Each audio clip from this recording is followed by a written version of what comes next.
राज्य सरकारने महाराष्ट्र महावितरण व महापारेषण या कंपन्यातील कर्मचाऱ्यांच्या पगारवाढीची घोषणा केली. कंत्राटी कर्मचाऱ्यांच्या मूळ वेतनात 19% वाढ केली जाणार आहे.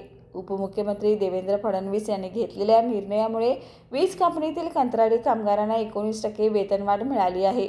आता महाराष्ट्रात इतर राज्याच्या तुलनेत सर्वाधिक वेतनवाढ देण्यात आलेली आहे. या निर्णयाचा लाभ कर्मचारी, अभियंते, अधिकारी आणि सहाय्यक प्रवर्गातील कामगारांना होणार आहे. या कर्मचाऱ्यांच्या पगारात मार्च 2024 पासून ही वाढ लागू होणार आहे.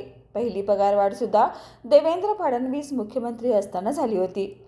आरोग्यासाठी महात्मा फुले जन आरोग्य योजनेत टॉपअप करून वेगळी योजना तयार करण्याचे आदेश दिले आहेत. वीज कर्मचाऱ्यांच्या वेतनवाढी संदर्भात आज एक बैठक पार पडली. या बैठकीला सुधीर मुनगंटीवार, चंद्रशेखर बावनकुळे, आशिष देशमुख उपस्थित होते. तसेच धनंजय मुंडे देखील ऑनलाईन उपस्थित होते.